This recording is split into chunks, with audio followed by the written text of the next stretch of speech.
कैसे हैं आप सभी? मैं आशा करती हूँ सभी लोग स्वस्थ और प्रसन्न होंगे। आज हम हमारा पाठ कारक को पढ़ेंगे और समझेंगे। तो आइए शुरू करते हैं इस पाठ को। ये है पाठ आ। कारक का मतलब होता है क्रिया से संबंध कराने वाला, यानी क्रिया से रिश्ते यानी संबंध बताने वाला यह कारक कहलाता है। नीचे बाई और दाई और वाक्य देखे हैं, आइए इन्हें पढ़ते हैं। हरी बस दिल्ली गया, हरी बस से दिल्ली गया, यानी यहाँ पर से वाक्य में समझ आ गई। माँ चाकू सेब काटा, तो माँ ने चाकू से सेब काटा। ये क्या है? कारक की वजह से ऐसा हो रहा है कि हमें इसका अर्थ समझ में आ रहा है। बादलों बिजली चमक रही है, तो बादलों में बिजली चमक रही है। राधा सौरभ खाना लाई, राधा सौरभ के लिए खाना लाई। यहाँ पर पहले वाक्यों में अर्थ स्पष्ट नहीं हो रहा, लेकिन जो बाई और दाई और जो शब्द हैं उनमें कुछ शब्दांश जोड़ दिए, जिससे अर्थ अतः जो शब्द संज्ञा या सर्वनाम का संबंध क्रिया के साथ में प्रस्तुत या फिर प्रकट करते हैं उन्हें ही कारक कहा जाता है। ये कारक चिन्ह होते हैं। कारक चिन्हों को विभक्ति चिन्ह या फिर परसर्ग भी कहा जाता है।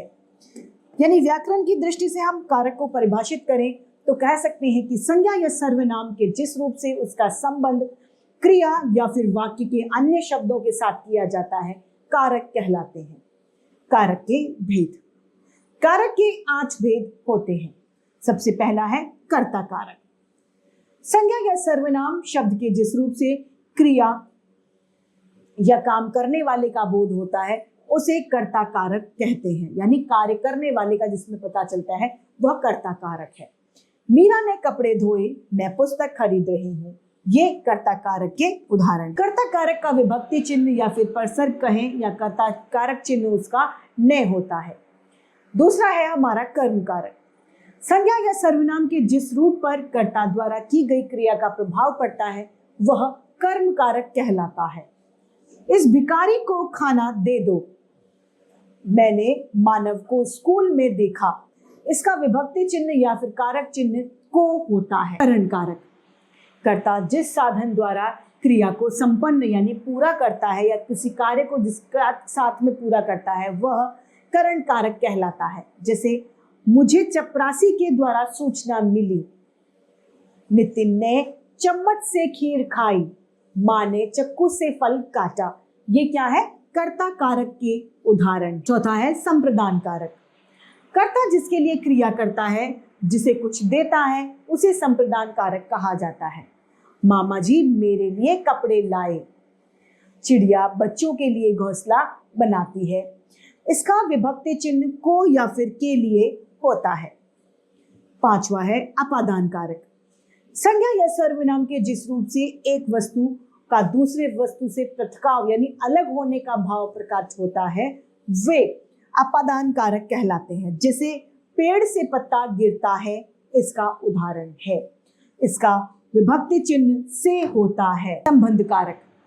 जो शब्द एक संज्ञा या सर्वनाम का संबंध दूसरी संज्ञा या सर्वनाम से जोड़ता है संबंध कारक कहलाता है। जैसे मयंक की मम्मी बाजार जा रही हैं, तो मम्मी किसकी है? मयंक की। यह शिवजी का मंदिर है। इस संबंध कारक के चिन्ह का, के और की है। सातवां है अधिकरण कारक। संज्ञा या सर्वनाम के जिस रूप से क्रिया के आधार, स्थान या समय का पता चलता है वे अधिकरण कारक कहलाते हैं। जैसे विभु कमरे में है, मेज पर या मेज के ऊपर चाबी रखी है। अधिकरण कारक का चिन्ह में, पर, के अंदर, के नीचे आदि होता है। अधिकरण कारक की पहचान करने के लिए कहाँ, किसमें या कब करके प्रश्न करना चाहिए। जो शब्द प्रश्न के उत्तर में प्राप्त होते हैं वही अधिकरण कारक। जैसे कि वाक्य है बिल्ली छत पर बैठी है, क्रिया क्या है? इसमें बैठी है। प्रश्न हमने पूछा किस पर बैठी है, तो छत आएगा उसका जवाब, तो अधिकरण कारक क्या हो जाएगा? छत। और परसर्ग है पर। यहाँ ये जानने वाली बात है कि हमारा, हमारे, मेरा, मेरी, मेरे, तुम्हारे, तुम्हारा, तुम्हारी, तेरा, तेरी, तेरे आदि शब्द का संबंध कारक से होता है, जैसे कि हमारा काम कब खत्म होगा, मेरी किताब खो गई, तुम्हारी गाड़ी अब तक नहीं आई। इसका जिन कारक शब्दों का प्रयोग किसी को पुकारने यानी बुलाने के लिए किया जाता है वे संबोधन कारक कहलाते हैं। जैसे कि विजय, संबोधन कारक चिन्ह का वाक्यों में संबोधन कारक संबोधन चिन्ह का प्रयोग किया जाता है। जैसे कि सुनो, सुनो के बाद में विस्मयाबोधक। अब कर्म कारक व संप्रदान कारक में अंतर।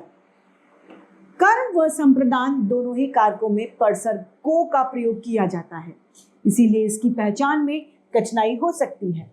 हमें ध्यान रखना चाहिए कि कर्म कारक में संज्ञा या सर्वनाम पर क्रिया का प्रभाव पड़ता है, लेकिन संप्रदान कारक में संज्ञा या सर्वनाम का कोई में कुछ दिया जाता है। जैसे कि कर्म कारक क्या है, उसने राघव को पीच दिया, और संप्रदान कारक क्या है, वह पत्र राघव को दे, इस कुत्ते को पकड़ लो, इस कुत्ते को रोटी दो।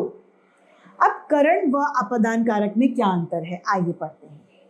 करण व अपादान इन दोनों कारकों में कारक चिन्ह से का ही प्रयोग किया जाता है, लेकिन ये ध्यान रखने वाली बात है कि करण कारक का चिन्ह से के द्वारा उसके साधक का पता चलता है जिससे क्रिया होती है, जबकि अपादान कारक में किसी से अलग होने का भाव पता चलता है, यानी दूर होने का भाव प्रकट होता है। करण कारक है, उसने बस से यात्रा की, यानी उसका माध्यम क्या था, बस, और कलम से पत्र लिखा, यानी माध्यम क्या था, कलम, यानी पेन से पत्र लिखा। अपादान क्या है, पेड़ से पत्ता गिरा, यानी पेड़ से पत्ता क्या हो गया, अलग हो गया, पृथक हो गया। कपिल प्रीति से अधिक चतुर है, यानी तुलना हो गई। अब कारकों में यहाँ पर कारक चिन्हों की तालिका दी गई है। हम इसको इस तरीके से याद कर सकते हैं कि कर्ता ने कर्म को करण से संप्रदान को या फिर संप्रदान के लिए अपादान से संबंध काके की अधिकरण में या पर संबोधन है अरे ओ। तो इसी के साथ ये पाठ समाप्त होता है। आइए संक्षिप्त में दोहराएं। संज्ञा या सर्वनाम का उस वाक्य से क्रिया के संबंध बताने वाले शब्दों को कारक कहा जाता है। कारक का क्रिया से संबंध बताने वाले शब्द कारक चिन्ह कहलाते हैं। कारक चिन्हों को परसर्ग या विभक्ति भी कहते हैं।